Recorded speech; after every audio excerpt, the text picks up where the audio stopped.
What's going on? What's going on, guys? This is your man, Real Deal, Steele, coming to you live on this Sunday night. Feeling all right?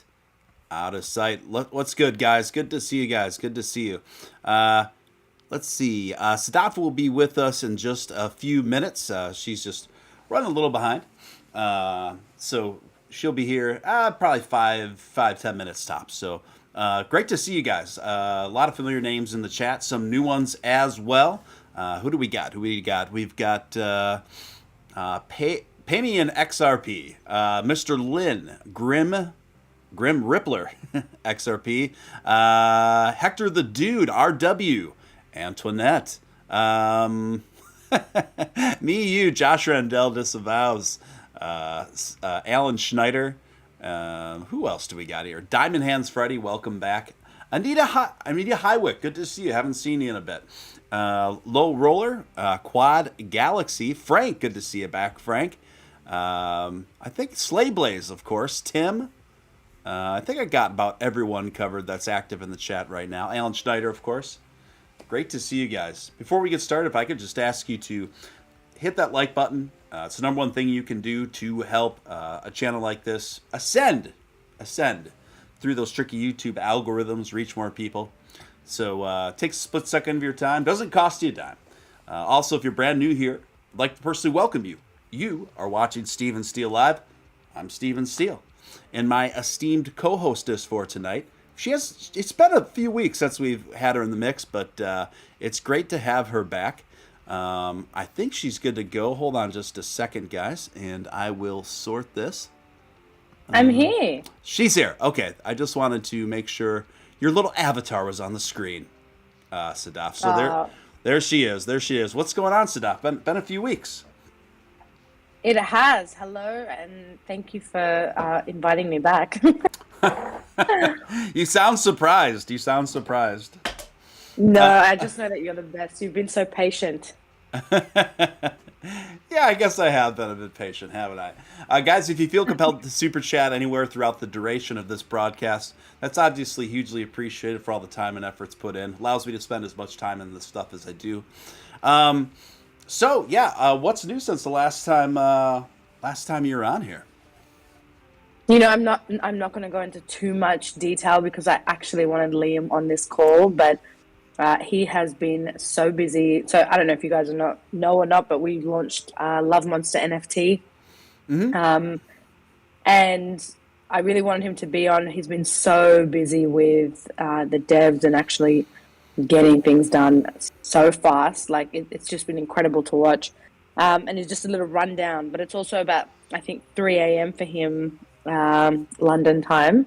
Yeah. So, So, I mean, although he's in a meeting right now, I just said, look, why don't you, we've got heaps of Steven's shows coming up. We'll get you on the next one. So you can really get in here and explain. I think you guys would love his background, what he's worked on.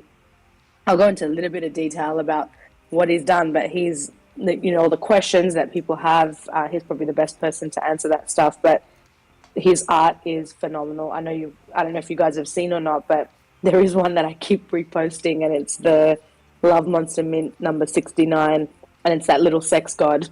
It's so cute. But yeah, no, his artwork's amazing. He has done a lot of work with mainly people in the entertainment industry, in the music industry. So, you know, Chris Brown, Future, Meek Mill, Dan Bilzerian. I told you about that one, didn't I? Yeah. But yeah, heaps of work. They've done like their art, album covers, their branding, even their gaming app. So Meek Mill's Bike Life, he designed and launched that for him. So he's done a lot of incredible work, and that is why I was so excited to join forces with him and bring this vision to life and really show the world that amazing talent that he's just been kind of doing on the DL behind the scenes. So yeah, really excited to have him on next show, but I've been very, very tied up with that. There are a few other projects I was on. We've kind of rolled those up and focusing basically 100% on this one. It's been so good.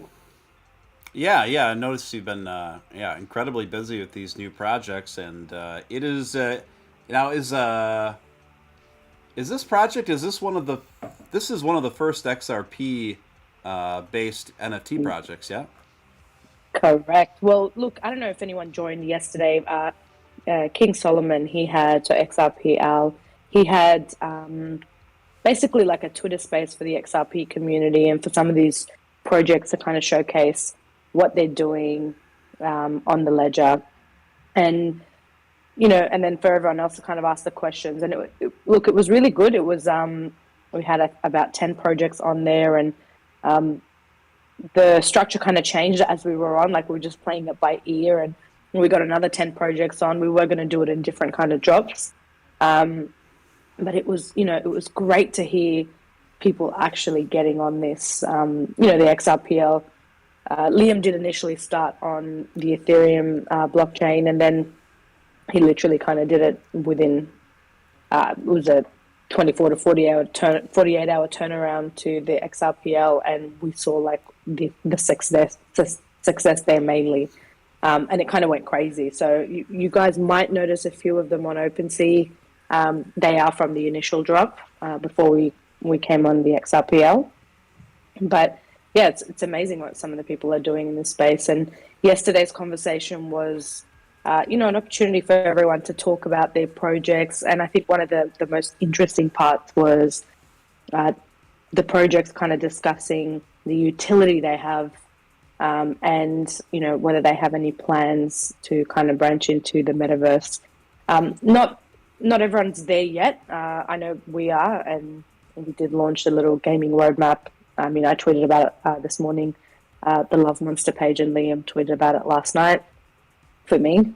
But it's incredible. Like, not everyone's there with the utility yet, but everyone's got a vision and everyone's trying to embed something into their project. But so exciting because it's XRP. Of course, it's exciting.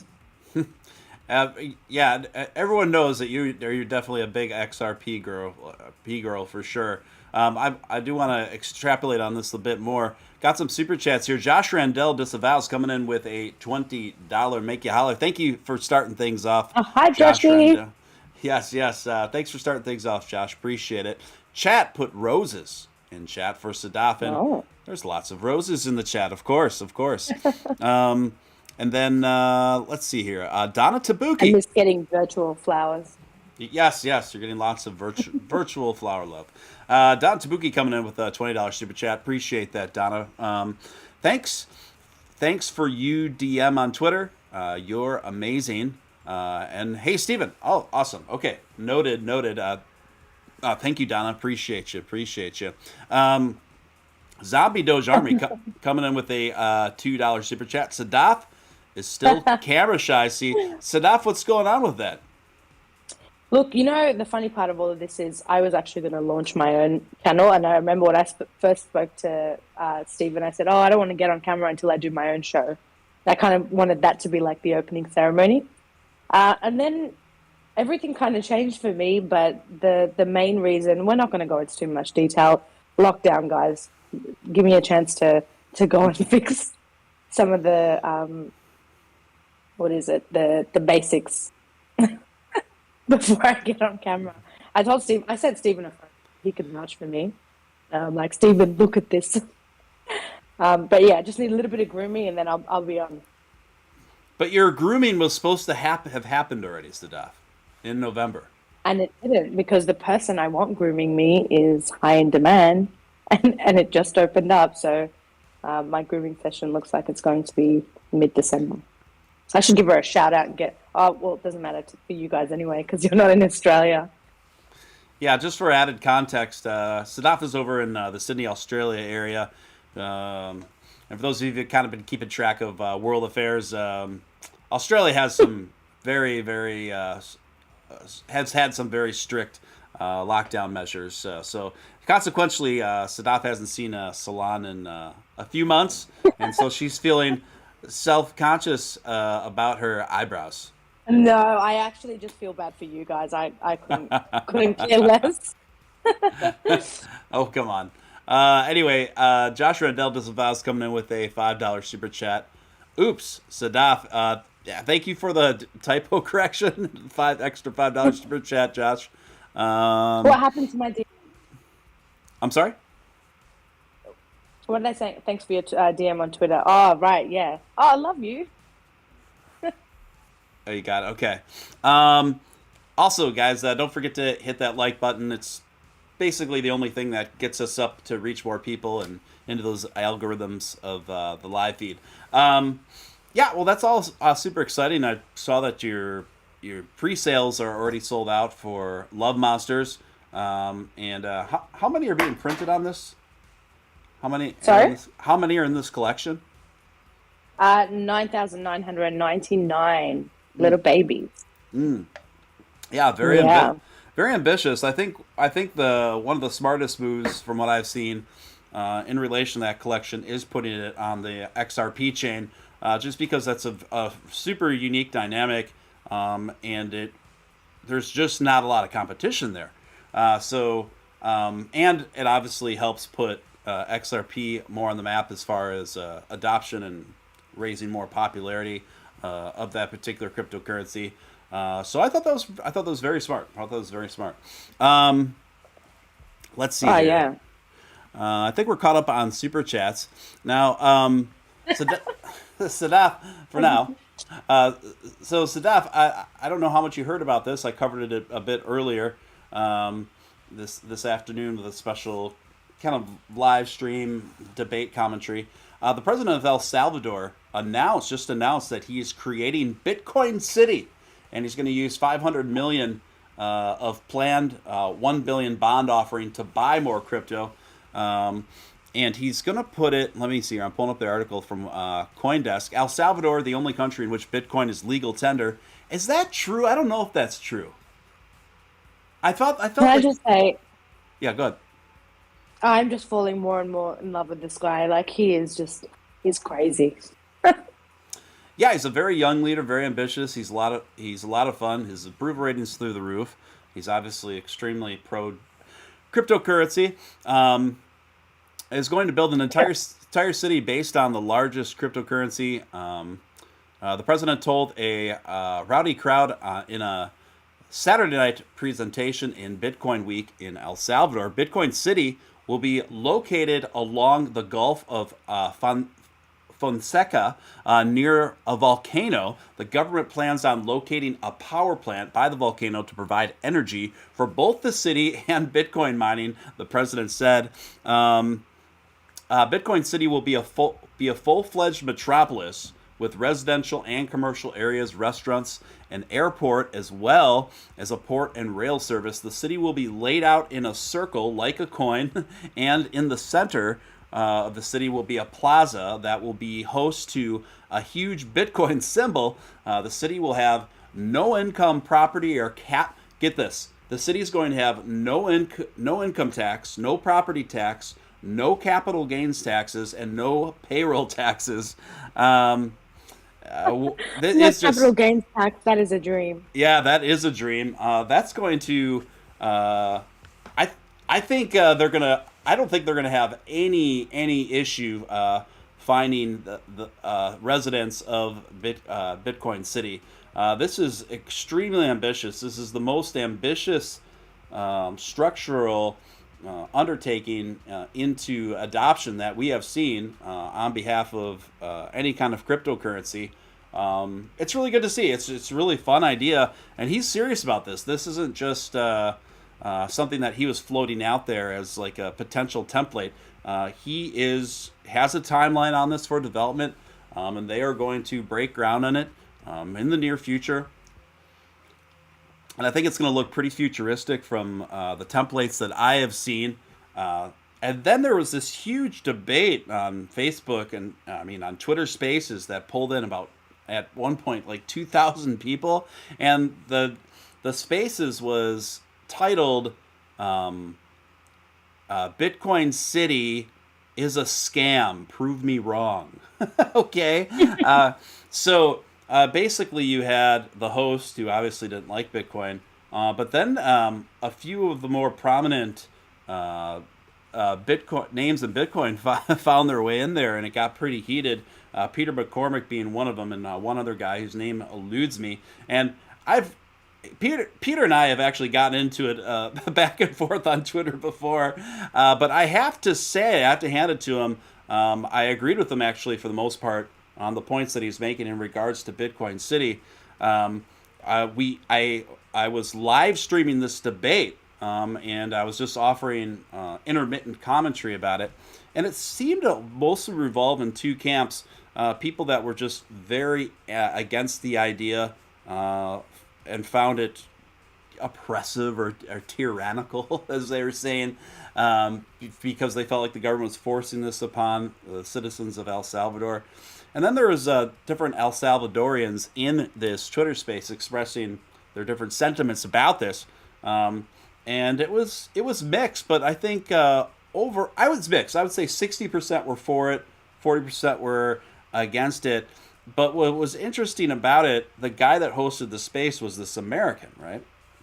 Mm. And he was claiming to care about the plight and the struggles of the El Salvadorians, and he was worried about this all being foisted upon them. And I wish I could have gotten that mic, because I said here on the live stream, I said, hold up.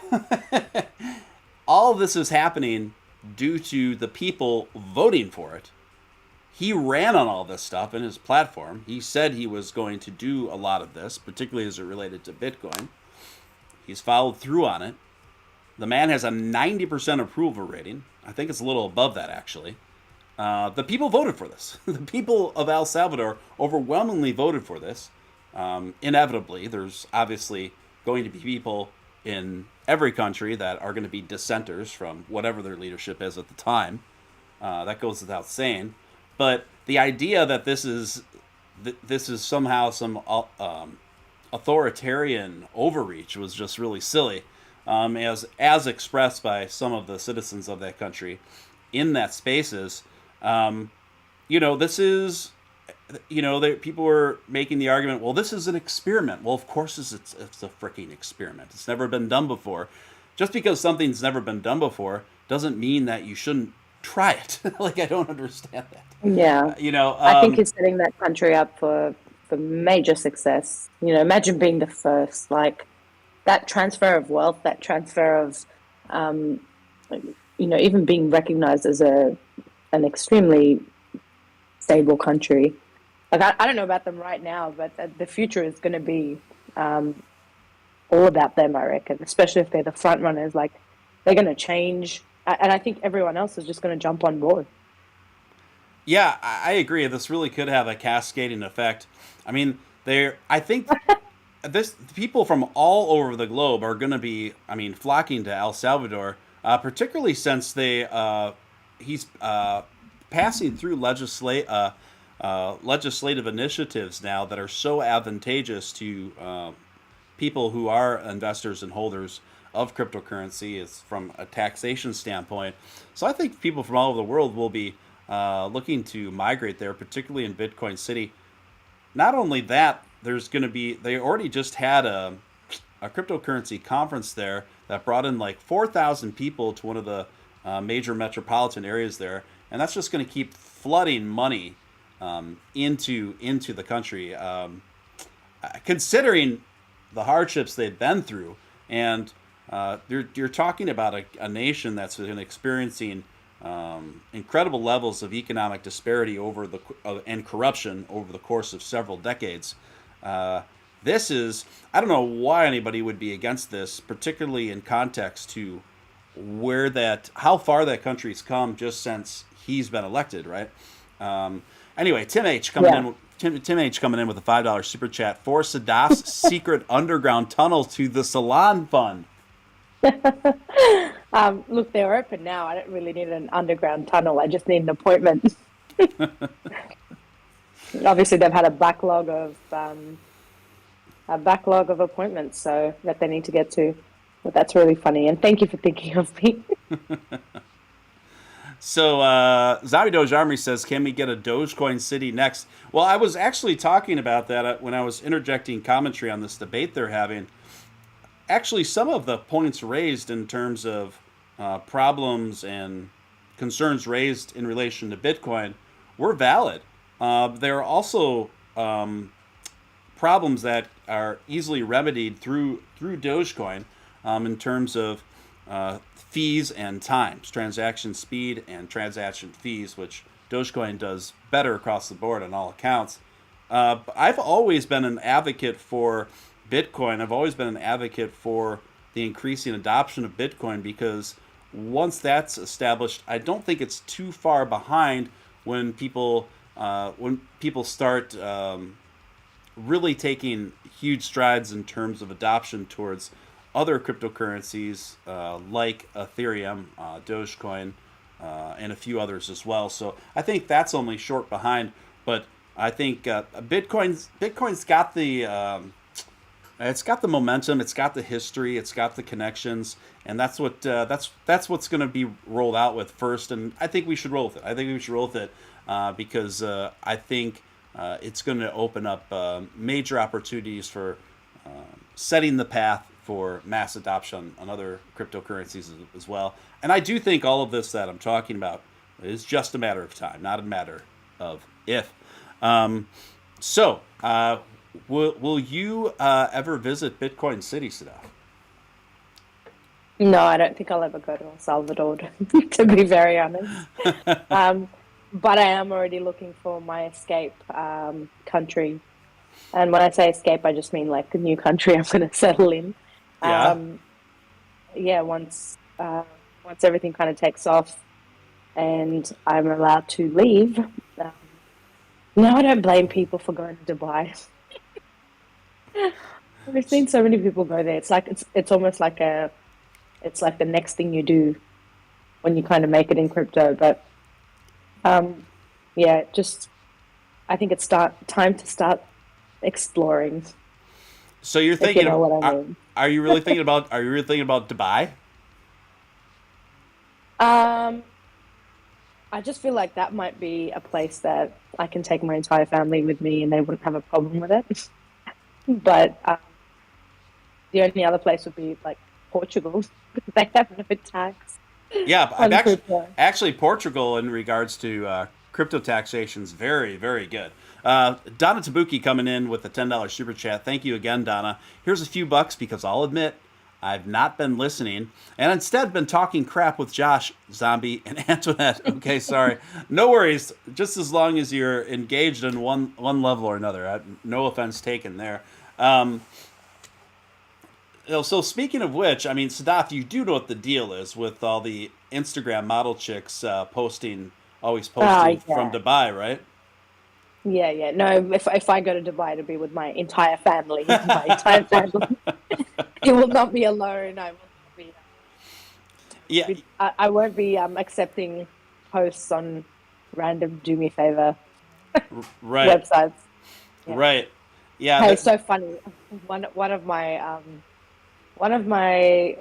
I call him a fan, but he messaged me asking for a particular picture, right? Like a very long time ago.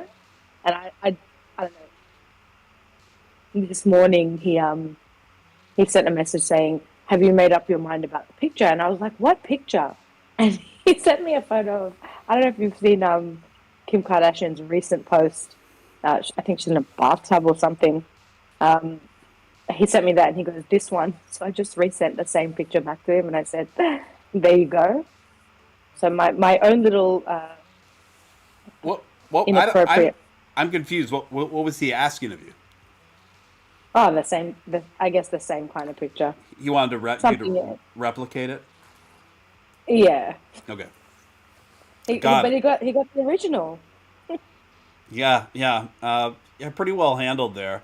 Yeah, for those who wonder what I'm talking about, there is an entire underground kind of exchange economy wherein 9 times out of 10, you notice how all like the Instagram model chicks are always posting from Dubai, and they're mostly American girls that are doing this, and don't you always find that just like why is it always Dubai? Why is it always Dubai? Well, it's usually because very wealthy men that are residents of usually in the oil industry from Dubai reach out to these women and they offer to fly them and their girlfriends there on all expenses paid, luxurious vacations, and in return, the girls have to do some very specific, very bizarre acts, put it that way.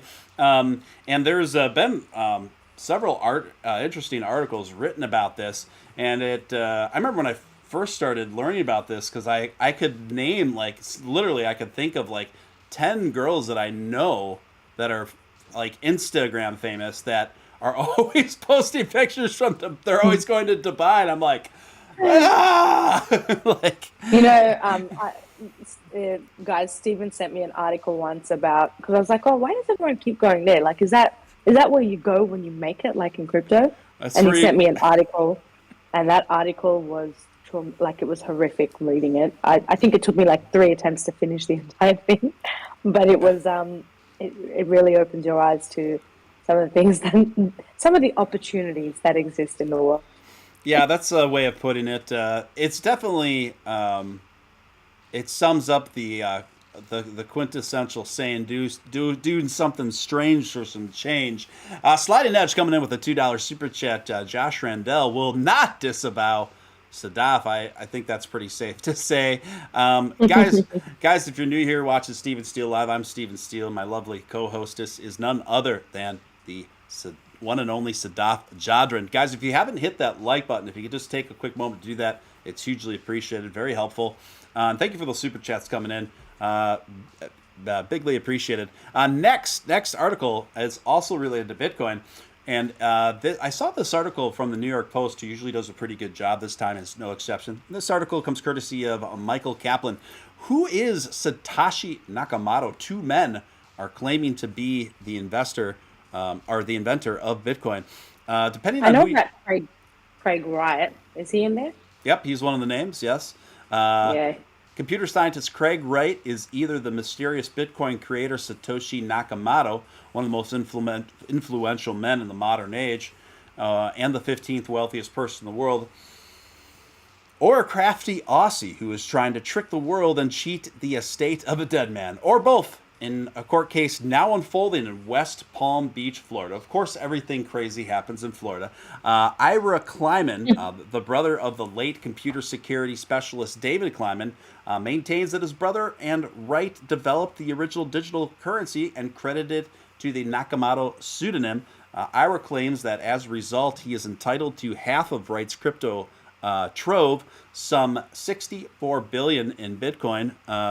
If Wright is Satoshi, as he claims in his private Instagram page, which contains just one post, that's weird, then he holds 1.1 million in Bitcoin, which is worth then he holds 1.1 million Bitcoin, which is worth tens of billions of dollars. The theory of the case is that the partnership was formed to create and mine significant amounts of Bitcoin under the name Satoshi.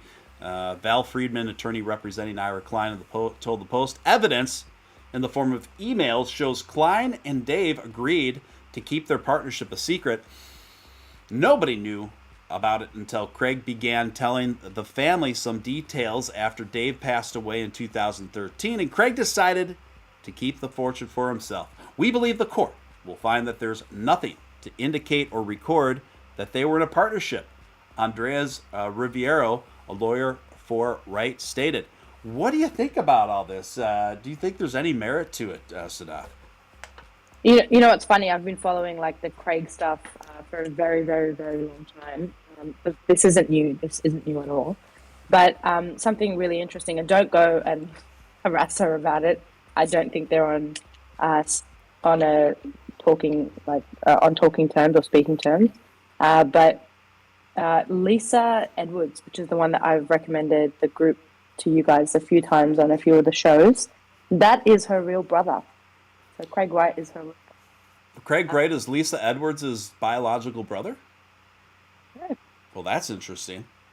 Yeah, and so she doesn't ever actually answer or address any of these like weird articles that keep coming out, but and she has publicly kind of stated that they're not on speaking terms, and she he is calling it I think in one article he called it a scam himself. He said that it's going to tank, and she's a big believer of Bitcoin, so they're definitely not even on the on the same page. But yeah, I just found that really interesting, and I'd been following his story for a very, very long time. I've read that, you know, for a few years now, and I realized, or I only noticed last year in November, Lisa's real brother. Interesting, but she's never really made a direct statement on this. No, but why? Well, I mean, I think she's spoken about it on a few shows back in the days, like YouTube, but also like right now, I actually don't. People go and ask her questions about him, or people kind of, the FUD that they spread, or the into Bitcoin and being so good at it because she knows, some top secret, or she's basically built her entire like legacy on her own merit. Like that's all her. She's done everything herself. So yeah, I don't actually like when people do this, and that's why she really doesn't address it. Like there's not much to address, but yeah, she's just doing her own thing. Gotcha. Interesting. Yeah, I'm a bit skeptical myself, but I mean, gosh, who knows? This is the second time I've came across it in the past week, so it's obviously in the throes of the court proceedings. Josh Randell just vows coming in with $10 super chat. Sadaf equals all the Kardashian girls combined. Aw, Joshy. I'm trying to think which one I find most tolerable. I think it's Courtney, maybe. I mean, it was until she. Have you seen her recent relationship and PDA? Like, it's too much. I think they're all too much, frankly. I mean, I think they're all too much.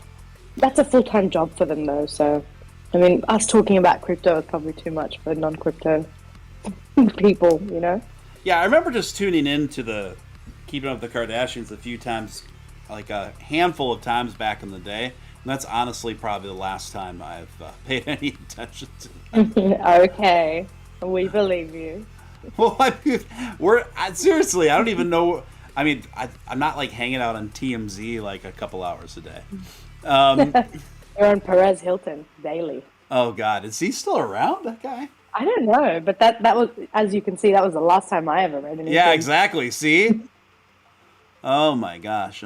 So this was a bit of good news for Dogecoin holders. Dogecoin is the most Googled cryptocurrency in more U.S. states than Bitcoin and Ether combined right now, partly thanks to Elon Musk's endorsement. And then the article goes on to say, Dogecoin was the most Googled in 23 states, including Florida, Illinois, Michigan, according to the financial advisor, the advisor's coach. Dogecoin widely spread in popularity was partly due to Elon Musk, who cheered on the coin last year. Bitcoin came in second place, wherein Ethereum was third, according to the report. There's no doubt that 2021 has been the year of cryptocurrency, Bitcoin being heralded as an inflation hedge on par with gold, Ether rapidly becoming the cryptocurrency of choice for decentralized finance, play-to-earn games, blah, blah, blah. But it's not either of these two cryptocurrencies that have captured the public's imagination. Dogecoin, blah, blah, blah, backstory, this, that, the other thing. We all know it already. And it kind of has a breakdown, too, of the map of the most Googled cryptocurrencies according to state. That being said, I have this map right in front of me, Sadaf. So I'm going to put you to the test here. Actually, this would be... never mind. This will be extremely difficult for you being an Aussie. This would be impossible for me to like name states for you to guess which ones are most popular in the states. Maybe Nick have a better handle on it, but basically all the way through the Midwest, you guys, Dogecoin completely dominates. When you get to the East Coast, it gets interesting. It's a mix of SHIB, Bitcoin, and Ethereum. Texas, the most Googled cryptocurrency is Shiba Inu, which is crazy. Texas is the biggest state in our union. West Coast is mostly SHIB, Dogecoin, and a little bit of Ethereum, a little bit of Bitcoin, and then Colorado is the one exception, with the most Googled cryptocurrency in Colorado being ADA Cardano. But Dogecoin absolutely dominating all the way through the Midwest, out up to the West Coast, Montana, both of the Dakotas, Minnesota, Wisconsin, Illinois, Iowa, Missouri, Alabama, Tennessee, Kentucky, all the way. I can't actually see anything on your screen, Stephen. Yeah, I don't have the map up on the screen. I have it in front of my face. So I'm just kind of reading it out for people there. So that was cool. That was cool. You know, I think how this is a positive for Dogecoin and its respective holders is once there's a rally again, this is going to be the most foremost name on people's minds when Dogecoin finally takes off again. I believe that it will. But most of the time, Sadaf, normies, kind of fence sitters on crypto, they don't really invest until something really takes off, until they hear about big gains being made in the news, and then the FOMO kicks in, right? So yeah, I think that's what's going to happen with something like Dogecoin, and that doesn't just apply to Dogecoin. That applies for all cryptocurrency there. And then this is huge news. This comes courtesy of Cointelegraph. I told you guys this was going to happen. I've been saying this for the last 2 months, and now it's finally happened. Avalanche pushes its way into the top 10 after price soars over 100% in November. Avalanche AVAX is now the 10th largest cryptocurrency by market cap after doubling in price since the start of November.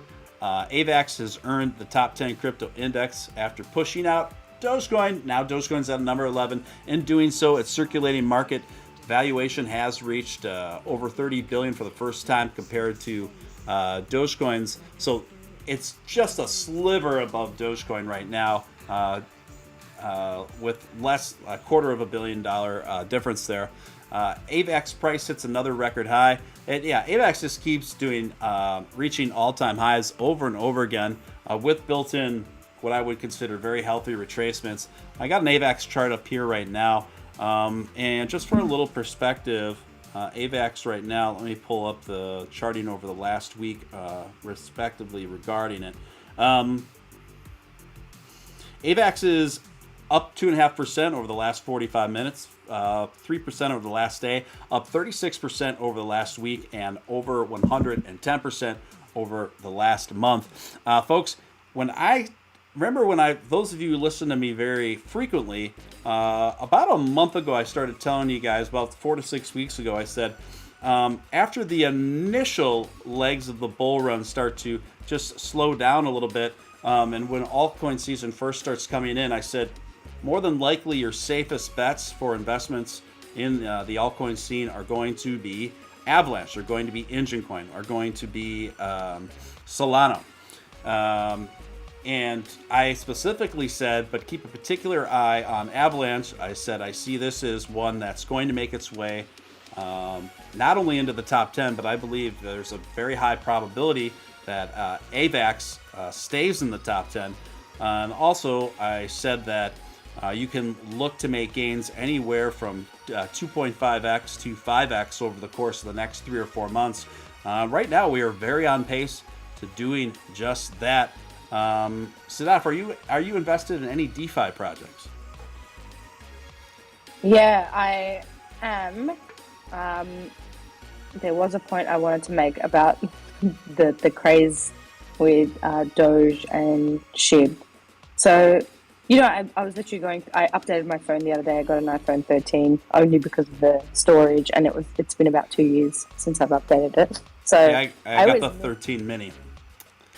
Yeah, I always miss a release, and then I update it on the next one. Anyway, so I was going through some of the messages, and I was trying to delete them, and I can't tell you how many messages of people that I've literally texted in 2017 and 18 and said to buy XRP or Ethereum.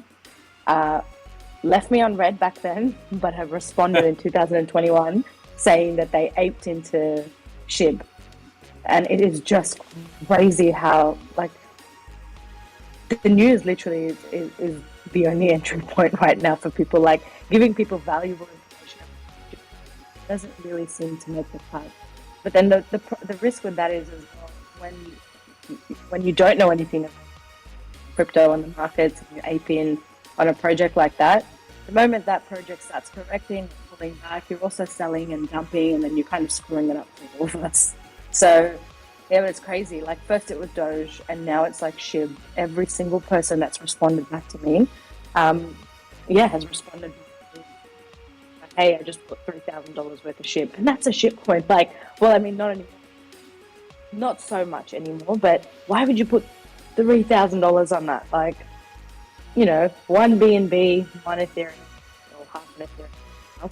But you and I basically text each other about one of these new meme coins. We're always like, I'm just doing 150 or 200 max, like 250. Do you know what I mean?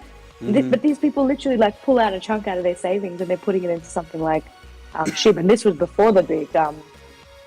This was the first time. So before Vitalik actually headed all these funds to India.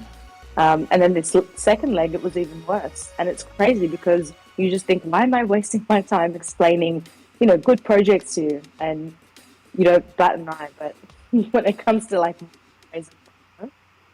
jumping in. But in terms of Sadaf, you're breaking up. You're fading in and out a lot. Are you on a wireless headset? I am, but it's been working fine. Is it better now? It's better now, yes. Anyway, continue. Sorry, I had the YouTube up, so I just put the YouTube on the PC now. Okay. So it's just crazy. You can educate people as much as you want, but it's not until the real FOMO and the news and the hype that really gets people to go, okay, I'm about to release my savings into this project.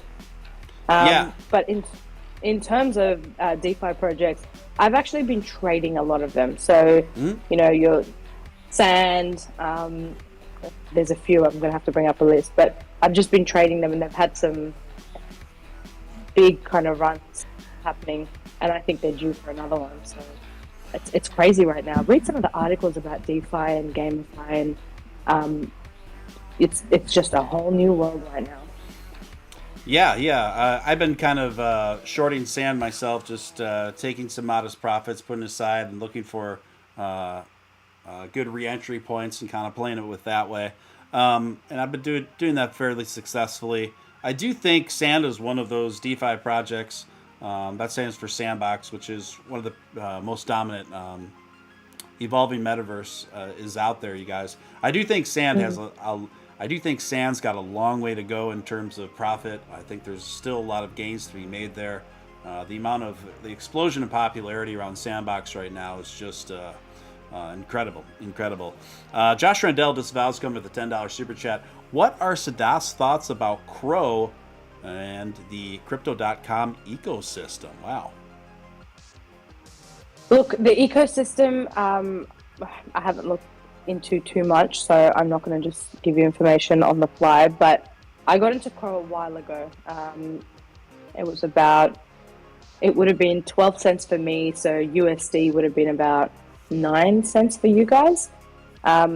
And then, did you see the real FOMO kick in when they started tweeting about the stadium?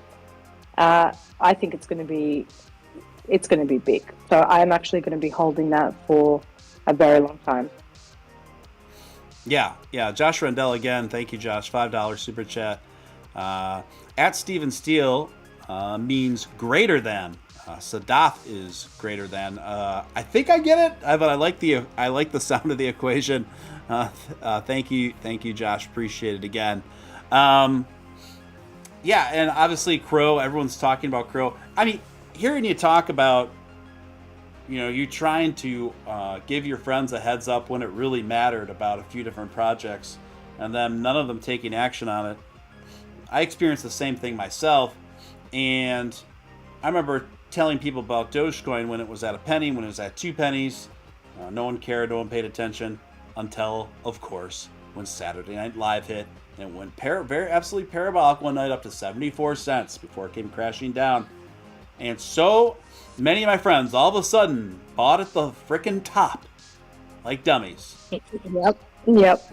And then they had a few of them had the audacity to try to blame me.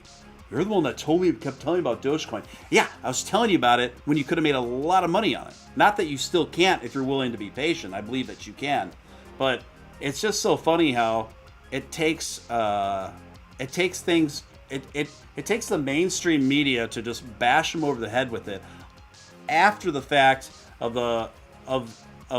where the most advantageous, but somewhat advantageous positioning would be positions to get in on it. And people that don't pay attention, they're going to be left holding the bags, at the very least, for quite a long time if they have the patience. It's just really, it's incredibly annoying, isn't it? Yeah, so with Doge, I actually got in January, so that was about a penny Australian, I believe.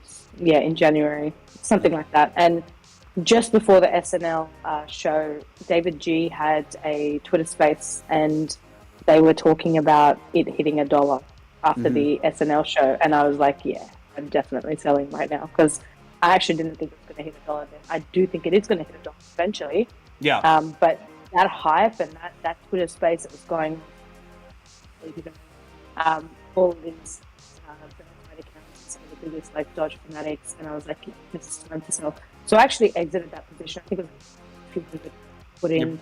Yep. I exited at 16K, and then we saw the crash with SNL. I was like, this is literally the yeah, you're breaking up against it. You're breaking up against it. Did you do anything? Still here. I think. No, still here. Okay. I just didn't know if anything changed on your end because you started fading in and out again. I obviously you made the right call there. You know, I think if a lot of people had to do it all over again when Doge hit 74 cents on the night of SNL, they would have taken something out. I certainly wish I would have taken at least a modest bit out and held the rest long term. But you know, hindsight's always 20/20. It's one of those things. At the time, things seemed. I knew there was going. I knew there was going to be a sizable correction, but I didn't know it was going to be that sizable. You know, so that is what it is. So Forbes reporting, this is a story that's about almost 2 days old, but I just had got a chance to get around to it. Bitcoin is undermining the dollar. Hillary Clinton issues a surprise crypto warning as El Salvador helps the price of Bitcoin suddenly surge. The Bitcoin price, after a sharp sell-off earlier this week, has recovered some of its losses, surging back towards 60,000 per Bitcoin and helping the wider crypto market rally. Now, Hillary Clinton has warned the rise of Bitcoin and cryptocurrencies could undermine the U.S. dollar's reserve currency status. Let's see. What looks like a very interesting and somewhat exotic effort to literally mine new coins in order to trade them has the potential for undermining currencies and undermining the role of the dollar as the reserve currency for destabilizing nations, perhaps starting with small ones, but going much larger, Clinton said, speaking during a panel discussion at Bloomberg New Economy Forum in Singapore, and adding she hopes nation states start paying greater attention to the rise of cryptocurrency. Clinton, whose 2016 presidential campaign was marred by hacks, also criticized Russian President Vladimir Putin, accusing him of deploying a very large stable of hackers, and that those who deal in disinformation and cyber warfare. Following Clinton's comments, El Salvador's president announced the country is planning to build Bitcoin City, which we went over earlier. It's interesting, right? Her comments are very interesting. At the end of the day, I think this all falls under the umbrella of what I would describe as don't necessarily look at what she's saying on the surface. Look at where the bread is buttered of these people, and then think about how cryptocurrency affects that where that bread is buttered, and you will find that the ties of the likes of Hillary Clinton and even Bill Gates, etc. At the end of the day, this is affecting their bottom line. This is affecting the bottom line of their many of their closest allies. And I don't mean to sound too cynical, but it seems to me that these are people who are operating out of their own survival, their own self-interest monetarily, and then they dress it up under a lot of different justifications to try to sell that off to the public. What do you think, Sadaf? There's a really good saying, and it's too many critics with no credentials, and this is like so fitting for that. Just I actually saw a doctor on the weekend I needed a checkup, so he was just making random conversation. You know, what do you do? I started talking to him about crypto. I was like, oh, that's so silly. Those were literally his words. He's like, that's so silly. That's the biggest scam. That's what your doctor said? Yeah, just, that's so silly and that's such a big scam. And basically he's like, we'll just wait it out. We'll see who's right and who's wrong. But when I asked him what he knew about crypto, he said nothing. It's just gambling. So it's kind of the same concept. I don't know. Does anybody even know what Bill Gates' opinion of crypto is? Like, I've never actually read it. I mean, we get a lot more of that news over here in the States, and I've covered it extensively over the last year or so. But he's issued many different statements disparaging cryptocurrencies and giving different reasons every time. It always is kind of a shifting. The reasons are always kind of a shifting boogeyman. He's wearing a lot of hats, that guy. So kudos to him. Won't go into detail, but that's a lot of hats to be juggling. He's a professional in almost every field. What I'm gathering. 24 months? What was the last thing you said? I said it seems like he's a professional in almost every field. From what I gather. So. Yes, it's a self-appointed one. Sliding Edge coming in with the $2 super chat. Steele getting saucy namey names. A little bit there, getting a little spicy, it's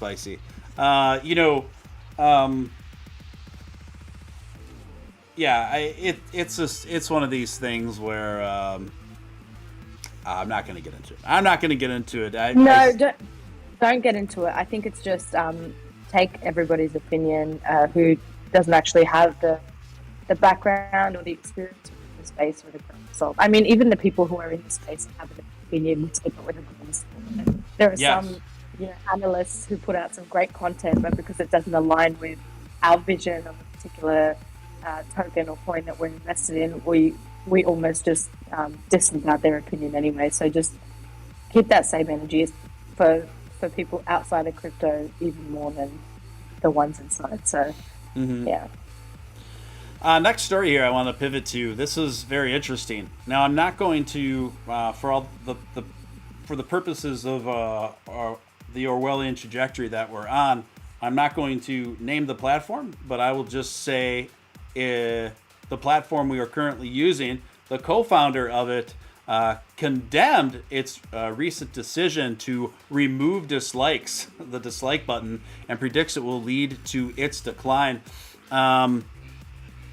So the co-founder of this platform, who is one of three of the initial founders, has slammed the platform's decision to remove the dislike counts on videos, which he said will turn it into a place where everything is mediocre and lead to its decline.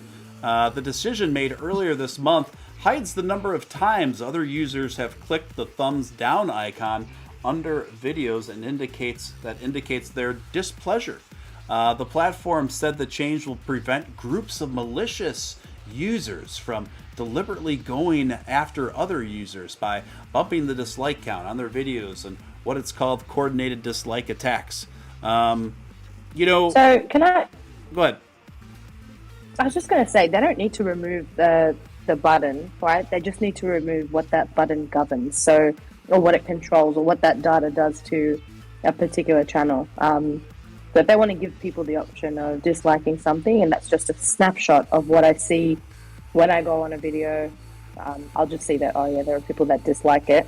As long as it doesn't do anything to hurt the creator on a larger scale, then it's okay to keep. I don't see what the issue is, but it's definitely what sits behind that button that is more important than the button itself. So keep the button, just make it do nothing. Yeah, I think that's a really good way of handling it. Slide Edge coming in with a $5 super chat. Reporter, what lessons do you take away from this regarding? I'm not going to say that name because the TOS stuff here is really sensitive. Gates, well, he's dead now. So yes, point taken. Sliding Edge. Josh Randell disavows coming in with a $10 super chat. Has Sadaf given any further consideration to my offer to be her manservant? No strings attached, by the way. What's that? Pretty sure I recruited. I accepted that, but you know what? You can do it when I'm in Dubai. Slide Nudge again, $2 super chat. Josh Randell disavows is a Sadaf acolyte. Yeah, I think that's safe to say.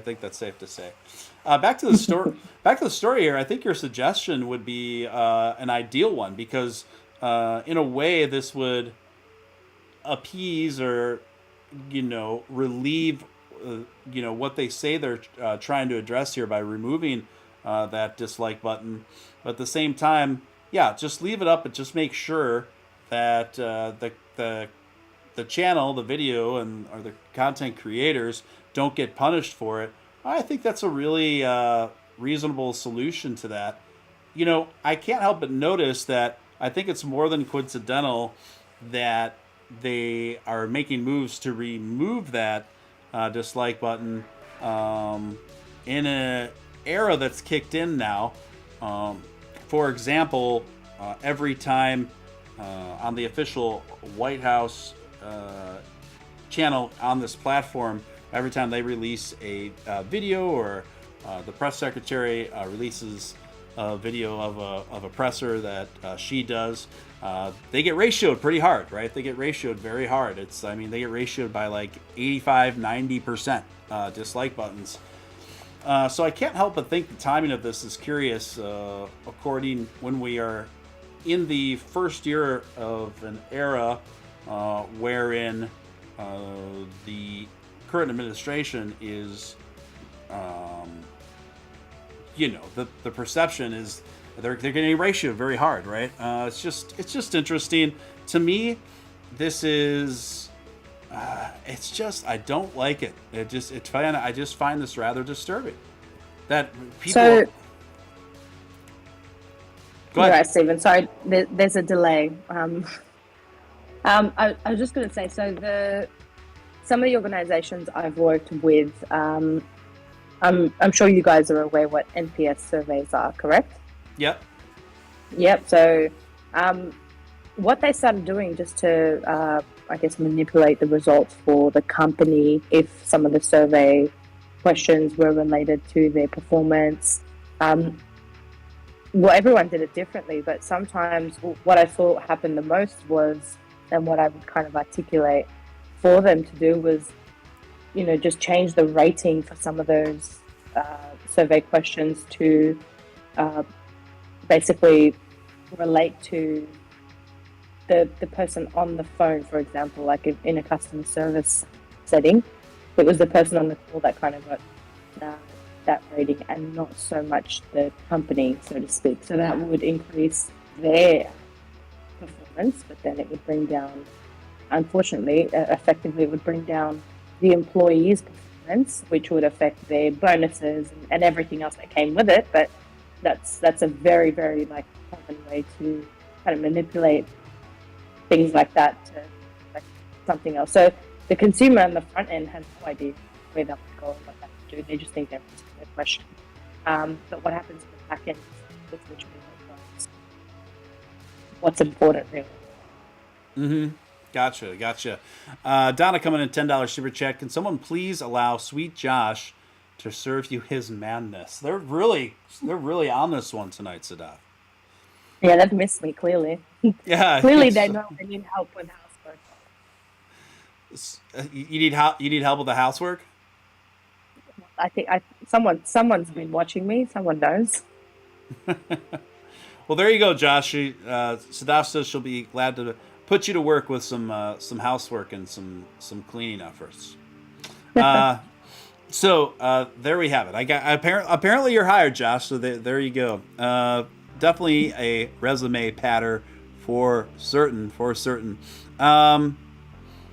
This article comes courtesy of Futurism.com. Scientists propose jump-starting Mars magnetic fields to make it habitable, and even NASA is on board. This is very surprising to me because this is super sci-fi sounding stuff, really far out sounding, and it was surprising to me to learn that NASA's already on board to pursue this. Any long-term human presence on Mars, colonization, research, visit, and travel that didn't confine settlers to airtight compounds would rely on a stable atmosphere that doesn't lose too many particles or fry human bodies with too much radiation. Now scientists from a star-studded list of universities and organizations, including NASA's own chief scientist James Green, are suggesting that we protect humans on Mars from deadly atmospheric conditions by jump-starting the planet's magnetic fields. For long-term human presence on Mars to be established, serious thought would need to be given to the terraforming the planet. The team wrote in a new paper that will print blah blah blah in this journal at such and such time. The Earth has a strong magnetic field, but Mars is pitifully weak and fragmented. One of the first goals of this terraforming process, according to the paper, would be increasing the atmospheric pressure above the Armstrong limit and a threshold that allows for humans to survive without full body pressure suits. Below the pressure limit, water in the lungs, eyes, and saliva spontaneously boils, the team writes in the paper, and it's hard to imagine we'll be getting much done on a planet where humans turn into flesh soup. Just how much the magnetic field will be needed to protect Mars and humans that might someday live on it. Surprisingly, the team writes that the force needed to deflect, say, solar wind is about the same as a regular refrigerator magnet, but they need to generate it over an entire planet which is a substantial challenge. But the scientists suggested a few ways to pull it off, including restarting and circulating Mars's iron core, creating a continuous solid loop or loop of solid state magnets, or using a chain and coupled sources with a controlled beam or plasma torus, a big ring basically. I mean, this is wild stuff, but Sadaf, these scientists are saying, yeah, the challenge is really big on this, but it is one they think they can effectively secure and pull off over the course of several years here. This is wild. So essentially, the greatest scientific minds on this planet thinks they can greatly increase the habitability of Mars to the point where we wouldn't even have to wear oxygen helmets and full body suits or any of that. That's pretty wild, huh? Yeah, it's very wild, but you know what's even wilder? What's wild? The fact that the conversation right now about settling into a new planet and finding life on other seems to be happening at the same time that we're trying so hard as a planet saving the current planet we have. So all of these thoughts at the moment around what's that little grace? You're breaking Is up. that her name? What are you saying? Can you hear me now? Yep. Yeah, just the fact that all these conversations at the moment are happening in line with at a time when we're trying to save the current planet we're on just seems bizarre to me. So, all the talk at the moment and our efforts to try and save this planet and give us a lot more time on here. Then we've also got conversations parallel running about finding life on other planets. It's so funny. Like, let us focus one thing at a time. Yeah, I understand what you're saying. A lot of people are making that argument too. For me, I don't really see it as as an ultimatum one way or another. Of course, I do have a certain concern with people maybe being a bit too eager to write off this planet, given the first signs of success of habitability on another.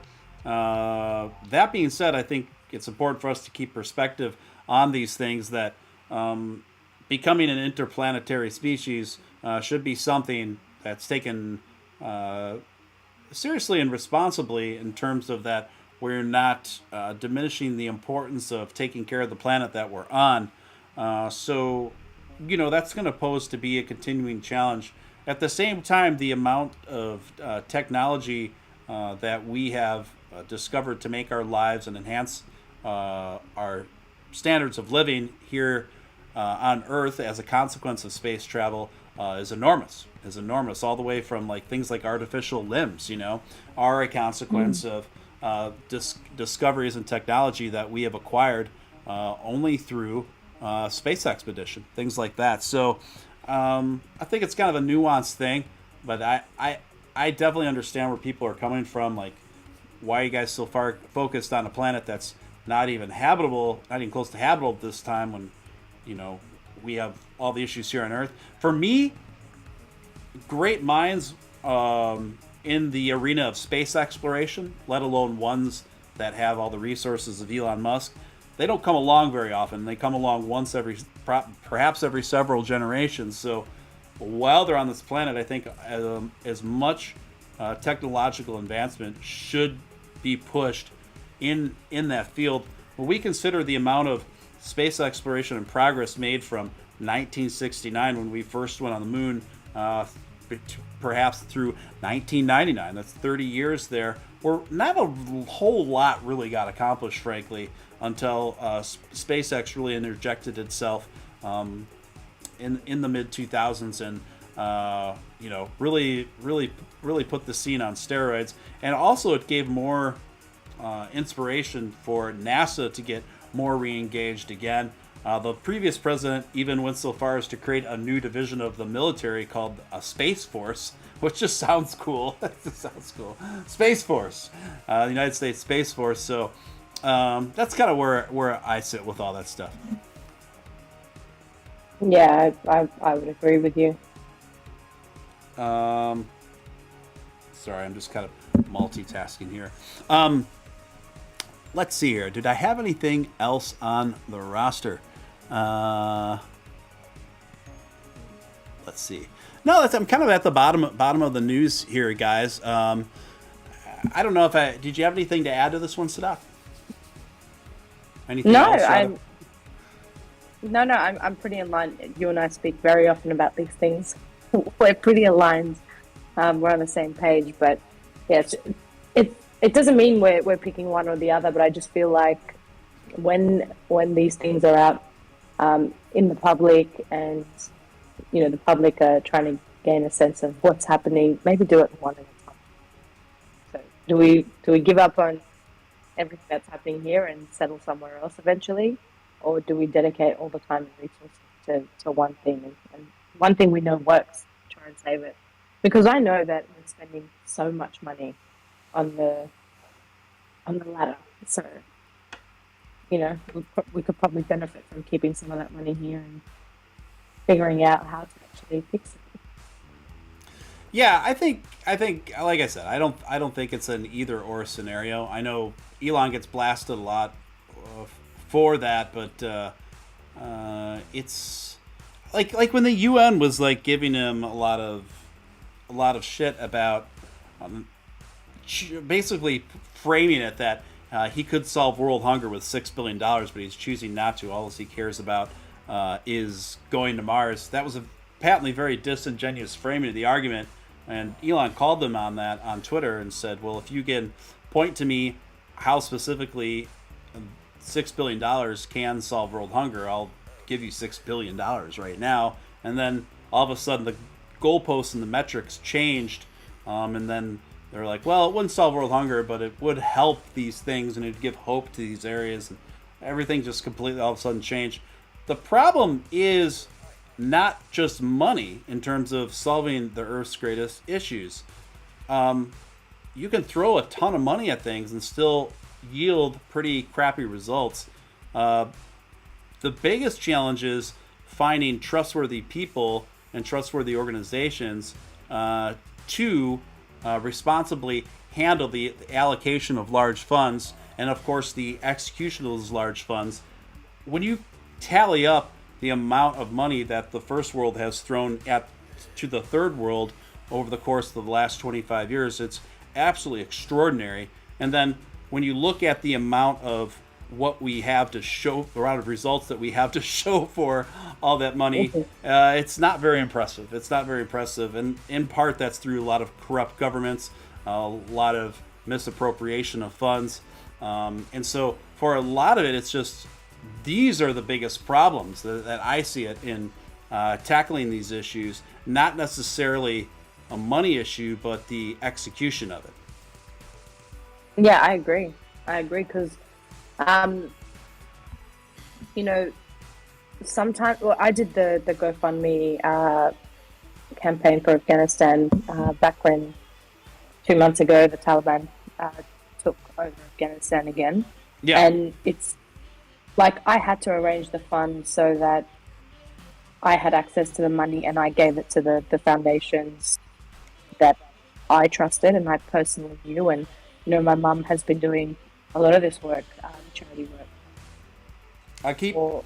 By the way, Sadaf, keep talking. I'll be back in 30 seconds. I have to let someone. That's okay. I'll be right back. Yeah, that's okay. So yeah, my mum's been doing a lot of this work in the past, and she has a lot of content on there that she trusts. So I actually organised the campaign so that I had access to the funds, and then we were giving it to these people, mainly because, when it goes through some of these organizations, you can't really track what's happening with it. We've had so much money go to these affected areas, and you're not seeing much of what actually how the money is being used. Stephen probably should have. Okay, sorry guys, my dog just got home. She's really excited to see me. That's okay. Okay. Yeah, but okay. Sorry. Keep going. That's okay. No, I was saying I had to do it that way, particularly because of this reason that you just, you send so much money across and then you don't really see a change, and it's worrying. So, but the only other thing I have to add to that is, oh my God, that Western Union money transfer process was ridiculous, and just I am so bullish on Tel. So this is not a shill, but Tel's meant to help. So just like that entire process, I was literally at a post office, and I almost basically had to give them, my birth certificate, my taxation, like my tax return, everything else to try and get some of these funds across. And the fees are just wild as well. So I can't wait till crypto solves so many of these real world problems that we have. Yeah. Well stated there. Well stated. No, I didn't take that as a shill. I've only been doing it for the last year. Yeah. So I think we're gonna wind this one down, guys. We've been going almost about an hour and a half. I've been trying to keep them up to about that. Sadaf, I want to thank you for joining me. It's always a pleasure. Just a fantastic as always. And you're going to be back soon, yeah? Yeah, thanks for having me. Yes, I am going to aim to get Liam on the next show that we have.